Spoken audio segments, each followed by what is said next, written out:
Hello and greetings, everyone. We are, well, the train just keeps on rolling, right? Train, just a few more chapters to go. Today, we heading into a region that has a lot of tremendous diversity, right? Tremendous diversity and, a natural splendor and gorgeousness to it. Yet, it is a region with profound and widespread problems, despite having a wealth of natural resources. Got a lot of political instability, ethnic divisions, environmental problems, health crises that have combined to make the people of the region among the poor of the world. And again, it's one of those, you know, you know, literally, we break out the tissues um, stories, right, around the world.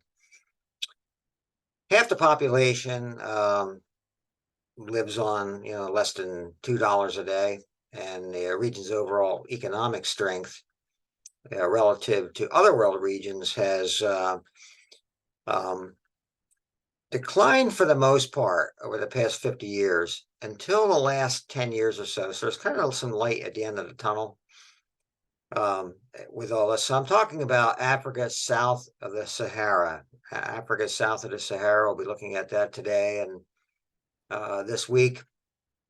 The region is arguably the most culturally complex of the world regions.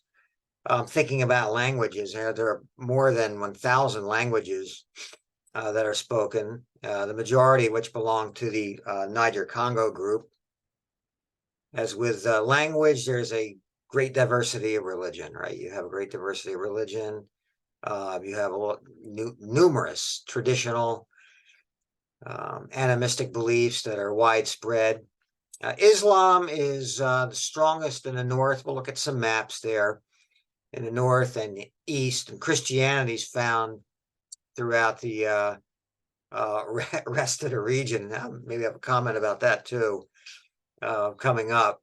The region's tremendous religious diversity overall has not been a source of widespread conflict, as most of the faiths coexist peacefully. There have been in Nigeria and coming out of South Sudan, Muslim terror groups persecuting a lot of the Christians in those regions.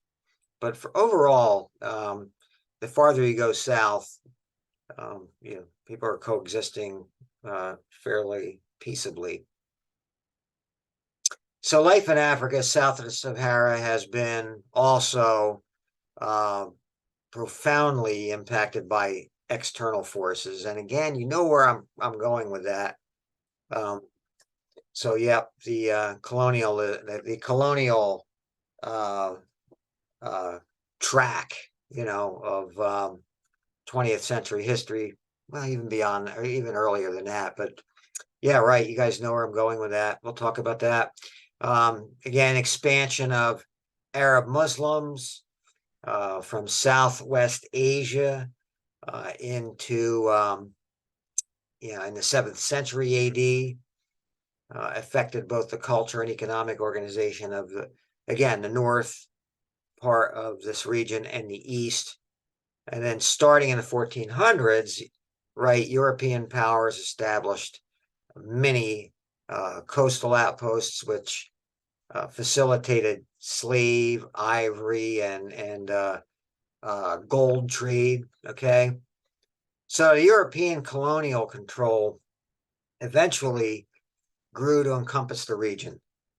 And it was not until the late 1950s, early 60s that the African colonies began to, as in other places we've looked at, achieve their political independence. Let's take a look at what we want to do here in this chapter. And not too many major heads up terms here. Apartheid, we'll dwell on that a little bit. That's in the Southern Africa region, South Africa, the country. Basically, racial segregation, right? Segregation based on race. So we'll develop that a little bit more when we get there. And the Nile Delta region, I'm going to dwell on Nigeria. Actually, South Africa and Nigeria probably the countries I'm going to dwell on the most here, because they're the two leading economic engines of Africa, Sub-Sahara.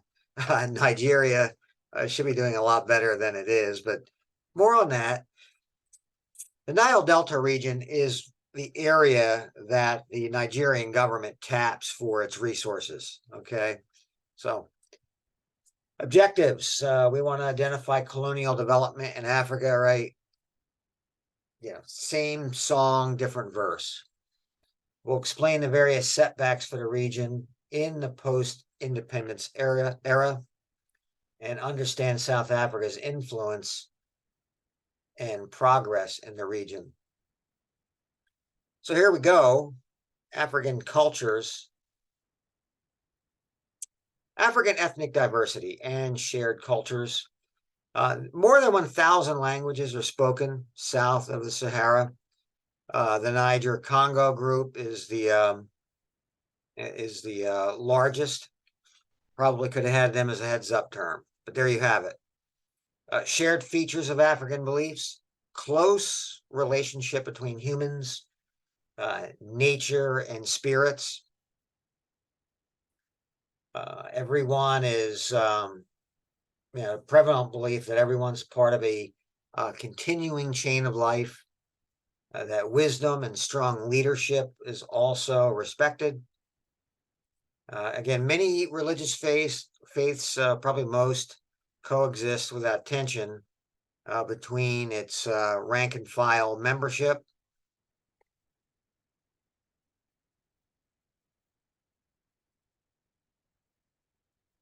Islam and Christianity, they are the major faiths. Just a little FYI on that point there. They're the major faiths. But there are other faiths, and syncretism, the blending of borrowing from different religious beliefs of those faiths are with the two major religions. And see if there's any place else I want to go with that for now. So West Africa is, again, West Africa and Southern Africa is where you see Christianity growing the most. Again, it's kind of syncretized with some tribal beliefs, but it's been said that Christianity in Africa is a mile wide and 1 inch deep. Oh, pardon me.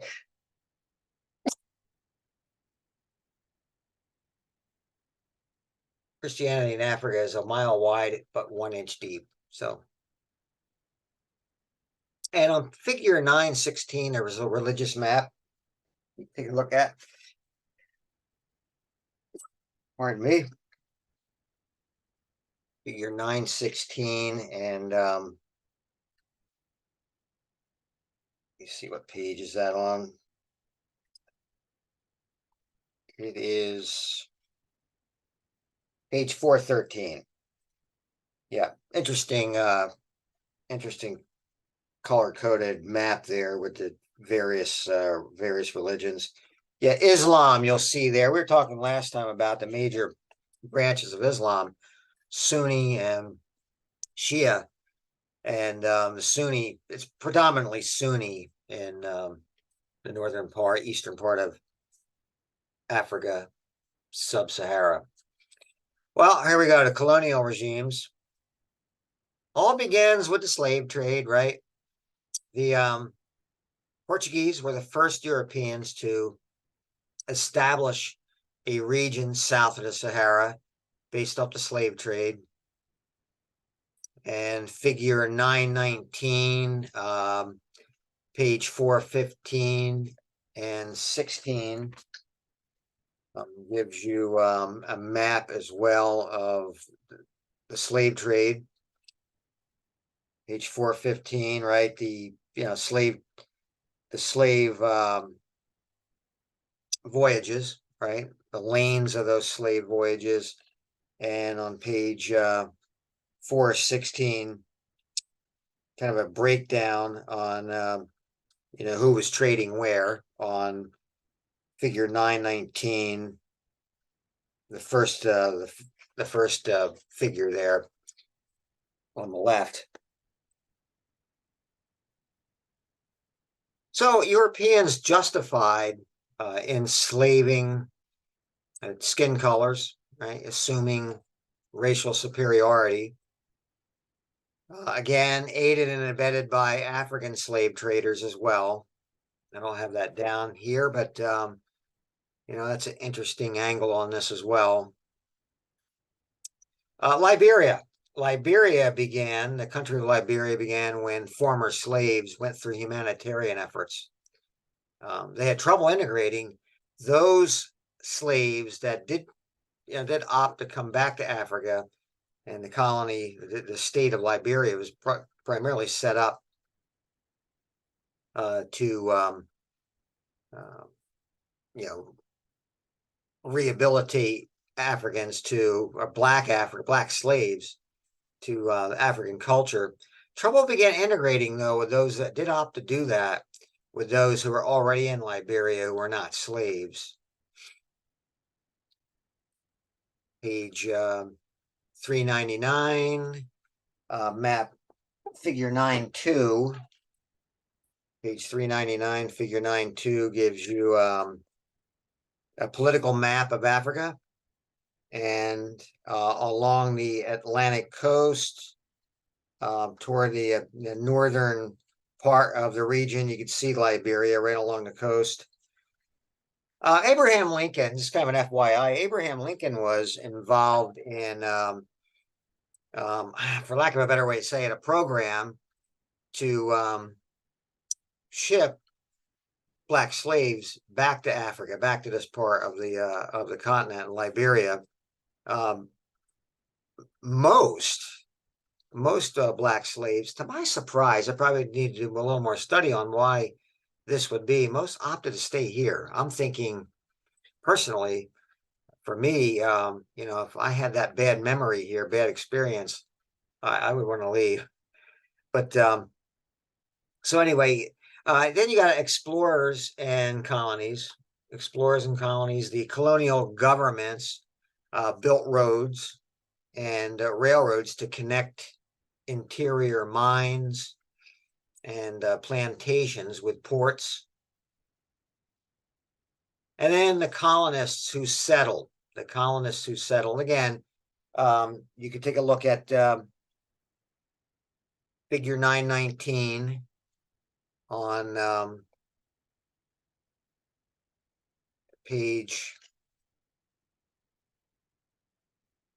figure 919 on page 416, and on the right hand side of those two inset maps, on the right hand side, you have a nice color coded map there of who settled where, right? Which European colonial powers. Probably all Western colonial powers that were carving up the region. But anyway, you can take a look at that. Well, who settled there? Well, you have South Africa, the Dutch. The Dutch in South Africa is right at the tip of the southern region, right? I'm going to be talking about the four regions of Africa, Sub-Sahara Africa. You have the central area, you have the east, the west, and the southern area. In the southern area, you have the Dutch they built Cape Town right at the tip to support ships trading with the Dutch West Indies. And then after the Boer War, the Boers were European settlers and or Dutch settlers and farmers, Boer farmers, and they set the area up as a self-governing colony. right? Self-governing colony, governing dominion with the British Empire. But here's the thing: black rights were not included. Some other colonists who settled. Again, you could compare this with the map I just showed you. The Germans settled German East Africa for coffee and tea. But after World War I, it became a British protectorate as Tanganyika, which is modern day Tanzania. Colonial governments. The French had a policy of assimilating assimilating Africans. French had a policy of assimilating Africans into the French way of life, right? This basically served to link their colonies, right, to the French institutions. Africans played a small part in manufacturing development wherever this was happening, or whatever colonial entity was governing. The Africans played a small part in the manufacturing development. The Europeans generally had a mercantile system which was export based, but it ruled out the manufacturer for local needs. So one of the things that happened was economic independence ensued for the Africans on the Europeans.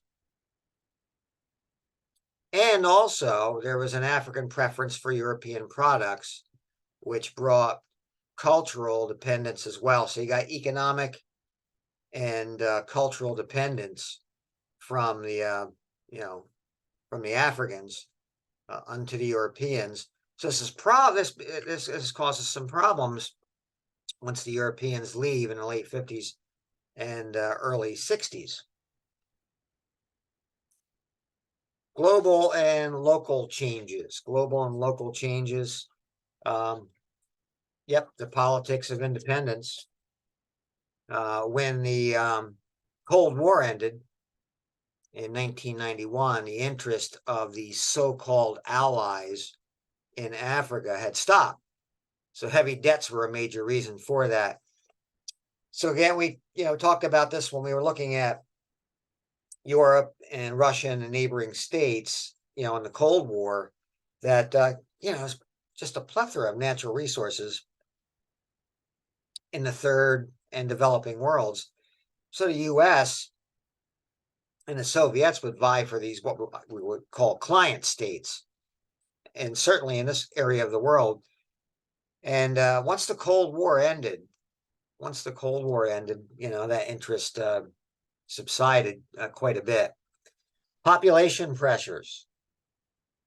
Attempts to curb population have been met with only a modicum of success. You have cultural, political pressures and ideas about male virility. It's in Africa, Sub-Sahara, it's part of a man's image, his ego, to have large families, right? You get the picture. Warfare, ethnic cleansing, HIV and AIDS, Ebola, and famines have offset any type of population explosion. And then you have economic challenges too. The set of notes here.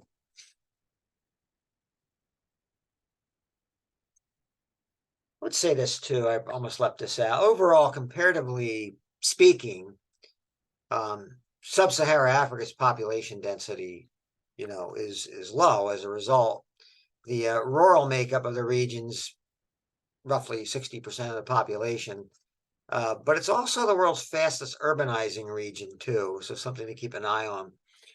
So the economic challenges, right? The reasons for Sub-Sahara Africa's terrible development are numerous. You got, again, some people like to place all the blame on the Europeans, and I have certainly expressed my discontent with those eras. But you've had horrible governments, and I'll get into this here as we start hitting the home stretch. Horrible governance, being landlocked. You've had education shortages, crumbling infrastructure because of the bad governance, public health issues. Again, the legacy of colonialism, of course. So most of the region is lagging behind industrialization, and it has grown dependent on one or two products, primarily agricultural and mineral projects. So, however, diversification has been birthed in and this is the good news, right? Has been birthed in the manufacturing and service sectors, surprisingly leading to periodical intervals, I guess you could say, of economic growth, which is statistically unrivaled in most places of the world. Now, granted, based on where the region was, the baseline, any growth is going to be is going to be magnified, right? So, but anyway, seems like some areas are waking up and diversifying.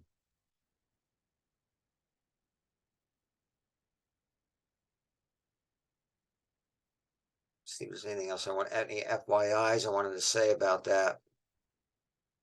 Yeah, I would say just kind of FYI on that. The World Bank and International Monetary Fund have helped out. They've restructured loan program debt. It's no longer a problem for Africans. But here's the thing: no longer are African governments passively waiting for foreign aid. So and there's a lot of natural resources there. So you got a lot of foreign investments that are going to that. Financial services, tourism, manufacturing, transportation, and more. So things are beginning to look up. See if there's anything else I want to say there. Yeah, economic growth. One more thing on that. It's kind of rivaling where China's at right now, about 7% a year. Western Africa. And what page do I want you guys to go on for this? Yeah, 434. 434, I believe it is. There's a inset map on, yes, on West Africa. So you might want to keep that open as we talk about this. The first part of Africa, south of the Sahara, to encounter European contacts. It consists of 15 countries with populations ranging from 130 million plus in Nigeria to 1 million in Gambia. 1990s saw several civil wars in Liberia, which we just mentioned, Sierra Leone, Guinea-Bissau. In Liberia, the war again was between locals and resettled slaves from the United States. In Nigeria, there was a separatist group there that wanted to separate from the government. And they actually set up their own quasi nation called Biafra from 1967 to 70. And that turned into a big civil war, in which the Nigerians eventually won and grafted Biafra back into the country. Just tremendous amount of deaths. Military dictatorships changed Nigeria. We'll take a look at Nigeria here a little deeper. Changed it from being oil rich to one of the world's poorest. Various groups took control at different times, and accompanied by civil wars. Nigeria, one of the, yeah, here we go. Yeah, it's a sad state with Nigeria. It's one of the world's leading producers and exporters of oil. Okay. And there are significant ethnic and religious and political conflicts in the country. Again, some as a result of colonial rule. We don't want to ever dismiss that, right? And others a result of just an unequal distribution of the nation's wealth.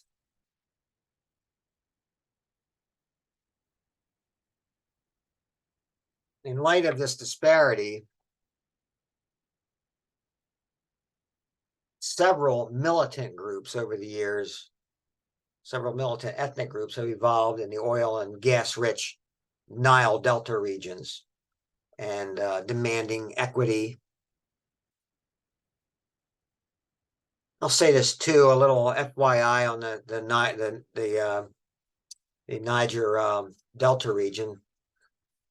It's a hotbed for fossil fuel concentration, and the population there is predominantly Christian. Oil spills, there have been oil spills there that have contaminated the land, water, and air, but the government doesn't care. They're making rich off of this region.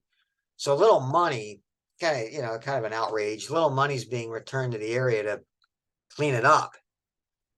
So most of the revenue goes to foreign oil companies and the Muslim-dominated government in the capital.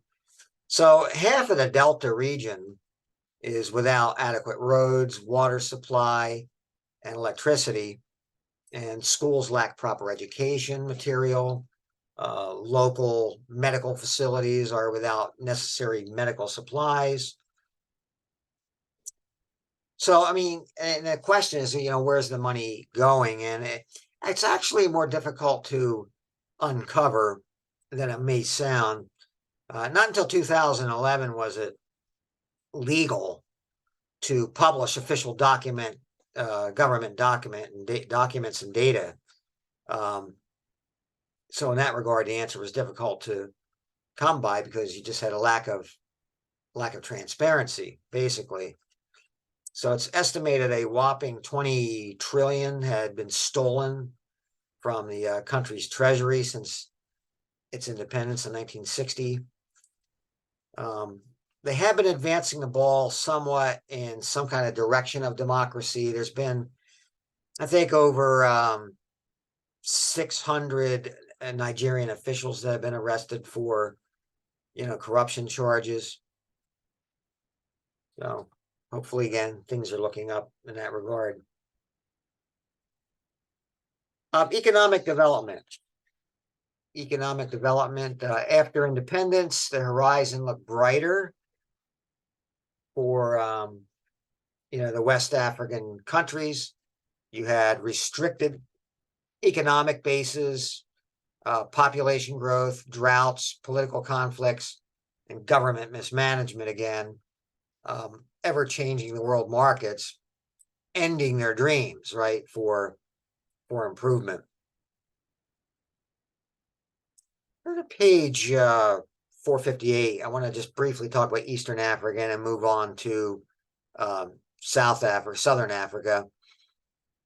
Page 934, 438, figure 934, page 438. I'll just say this as you look at it. Eastern Africa contains two internal groupings. You got Ethiopia and the Muslim countries in the north, and former British East Africa colonies surrounding Lake Victoria. And agriculture is the dominant, economic activity there, and farm exports, right, obviously are going to account for the majority of the subregion's exports. Manufacturing consists of about 5 to 12%, somewhere in that range of the gross domestic product for those countries. Kenya has a growing tourist industry, drawing about 1 million tourists per year. Flip the page back to figure 937. And actually, go to page 439. 439. And yeah, 439. And yeah, there's the region I want to cover here, Southern Africa. And you can see the inset map. This is home to the region's only mid-latitude climates, right? Southern Africa has conspicuous economic and political differences. South Africa is by far the dominant power there in the sub-region, accounting for more than 75% of the gross national income and PPP, the Purchasing Power Parity Index. But in spite of its wealth, it struggles with an economic legacy of apartheid, as the Black majority, while now growing in influence as apartheid has been shelved and put away and buried, it still lags economically behind their white counterparts because of that legacy. And political strife has plagued other countries in the sub-region. Civil wars have ravaged Angola and Mozambique during the last part of the 20th century, right? Not good stuff there. And land redistribution implemented by one Robert Mugabe had crippled Zimbabwe's economy. So I'm going to dwell on Mugabe a little bit here on the home stretch. So as in the rest of Africa south of the Sahara, South Africa dominates along with Nigeria economically. Let's take a look at Southern Africa, and we'll look at the Republic of South Africa. In a multi-race election in 1994, Nelson Mandela emerged as the victor. The election marked the end of white rule and economic influence. The reconciliation process has been ongoing, okay? And the number of Blacks coming out of poverty is growing. Good news there. But the income gaps between the wealthy and the poor are not growing smaller, okay? The former Portuguese colonies, Angola and Mozambique, they fell into civil war after the Portuguese and the Soviets left. Both economies were in disarray. Again, they were both at once Portuguese colonies. Soviets made inroads during the Cold War in those regions. Once the Soviets left, weren't propping it up anymore. Civil wars emerged, the hatreds between some of the groups, and seen that before too. Economic development, agricultural diversity, subsistence farming is the norm in the region. Corn is a common food staple. And again, for the most part, mining wealth, extracting mineral resources keeps the continent connected to the global economy. South Africa is a leading producer of gold, diamonds, and iron ore. And that has not been without some controversy. Just FYI here on that, there were reports in 2004 up to 15%, I believe it was, of the world's diamond production each year was made up of what they call dirty diamonds. The United Nations, they redefined the term blood diamonds. Nevertheless, regardless of the term, They originate from questionable groups.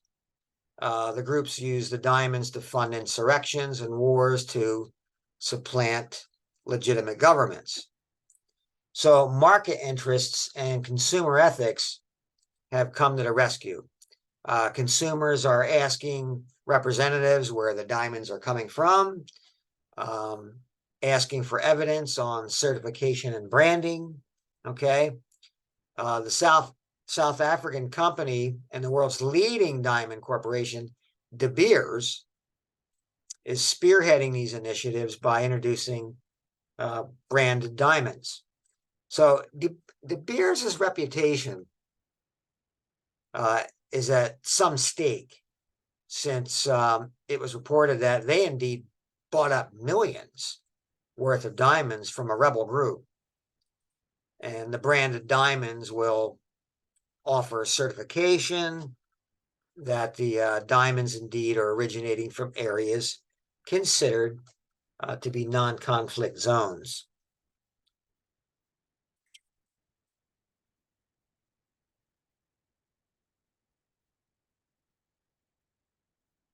So it's not a guarantee in this region. It's not a guarantee of prosperity. Economic cycles of boom and bust in wealthier countries can cause, as we know, global markets to fluctuate. And, that can affect local outcomes as well. So mineral wealth in other countries of Southern Africa, mineral output makes up about 40% of Zimbabwe's exports, along with a wide belt of igneous intrusion. And the igneous intrusion would be like magma that gets crystallized into minerals. The Great Dike of Zimbabwe, that is just layered with metal bearing rock. There's a lot of political strife that caused it to close back in 2000. By 2000, new investment was coming into South Africa. You had Levi Strauss, companies we've heard of, Nestle, Coca-Cola, and Toyota, to name some of the big ones. Manufacturing in other countries. Zimbabwe, a former British economy, diversified manufacturing. In Southern Africa, cotton, textile plants, iron and steel mills. Factories were built by the white minority during independence. And then there was director Robert Mugabe. He had weakened the economy, gained power in 1980, liberator of white minority rule, responsible for over 3 to 6 million deaths over the years. The country went from what has been said a basic bread basket, right? A bread basket to a wasteland. It's terrible governance again. Misguided governance led to ill-advised land reforms, which ushered in hyperinflation. There was temporary recovery once the government began using the US dollar. Occasional droughts cut off economic recoveries. Responding to nationwide protests, the army removed Mugabe in 2017. The economy again began spiraling in 2019 after the government got away from the US dollar. So solution there, peg yourself to the US dollar again, right? Okay. Let's take a look at the graphic organizer. So Africa, south of Sahara, we looked at the cultures. There are more than 1,000 languages there. Niger Congo is the largest group. Religion, beliefs, shared features, close relationship between humans, nature, and spirits. Everyone is believed to be part of a continuing chain of life.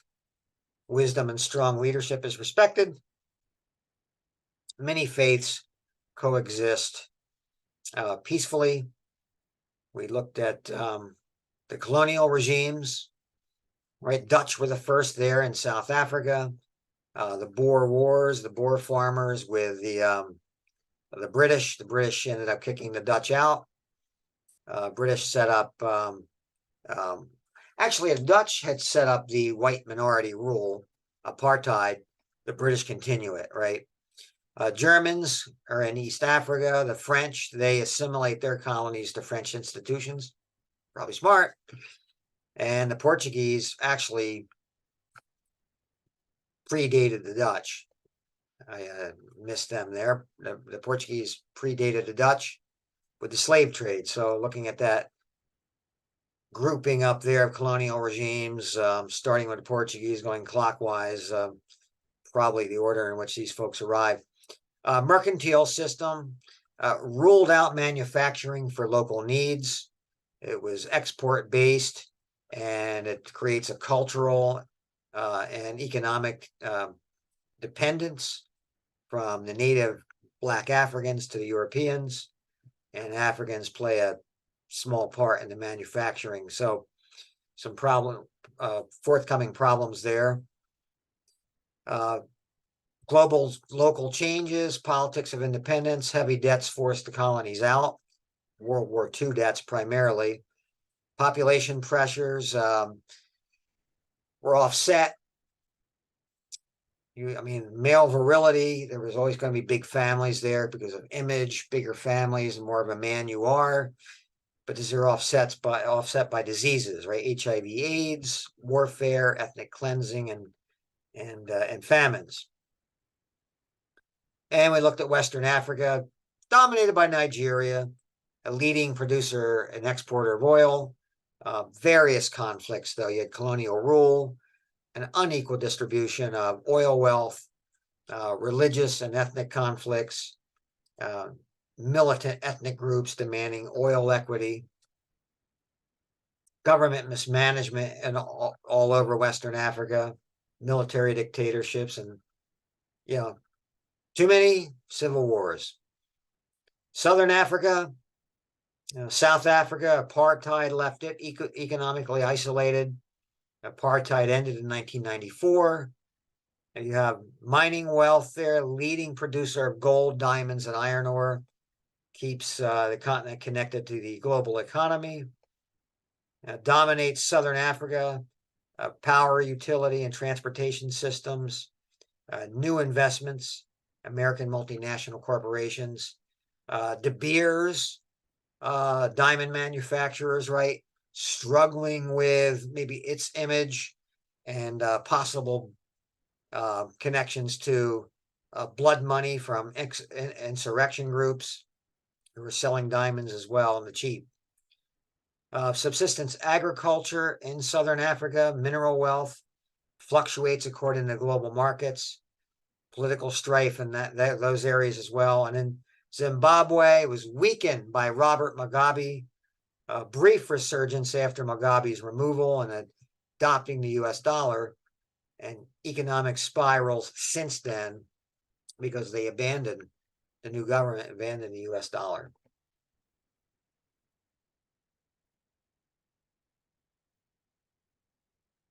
Okay, video this week, Dying to be Free, Zimbabwe's Struggle for Change. This basically talks about the transition of the Mugabe era. It's about 4 minutes out of the Mugabe era into the new era. And then the reading is on pages 404 and 405 in your book, Epidemics and Pandemics in Sub-Sahara Africa. You'll find it interesting. And then everything else, right? Standard fare. Do want to comment on this.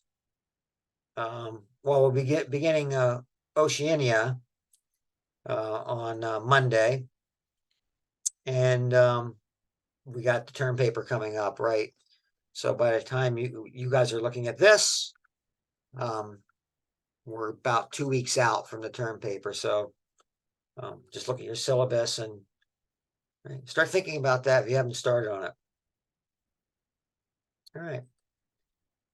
There you have it. And talk to you next time. And have a fantastic week. And, hope everything works for you, right? Do well. Bye-bye.